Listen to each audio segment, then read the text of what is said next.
Hello বন্ধুরা, আশা করি সবাই ভালো আছো। আমিও ভালো আছি। আজকে তোমাদের একটা জিনিস বলবো বলে এসেছি। আমার মেয়েটা আজকে খুব জ্বালাচ্ছে। ওরা দুদিন পর ওর বার্থডে। তার বার্থডের গিফট ওর পরশুদিন থেকে আসা শুরু হয়ে গেছে। ওর পিসিরা, ওর মামা, ওর একটা মিমি সবাই পাঠাচ্ছে আস্তে আস্তে। আমাদেরও কিছু সারপ্রাইজ আছে, সেটা তোমাদের পরের ব্লগে আমি দেখাবো কী কী সারপ্রাইজ আছে আর কী কী গিফট ওর সে পেলো। তা দেখো বন্ধুরা, আজকে ওর পিসি, ছোট পিসি কী কী পাঠিয়েছে তার দেখো কী করছে। দেখো বন্ধুরা, কি সব কাগজ ফাগজ ছিল এই রং পেন্সিলের সেটের সাথে। এইগুলো দিয়েছে ওর পিসি আজকে।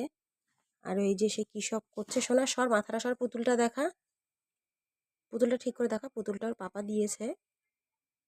ওর পাপা আরো অনেক ভালো ভালো গিফট দিয়েছে, সেগুলো পরে দেখাবো। আর এগুলো কি করছো সোনা মা তুমি? হাওয়া মিঠাই বানাবো। হাওয়াই মিঠাই বানাচ্ছে। ওই যে ওর মেয়ে শুয়ে আছে। বন্ধুরা, পরের ভিডিওতে দেখাবো অর্ষির বার্থডে সেলিব্রেশন।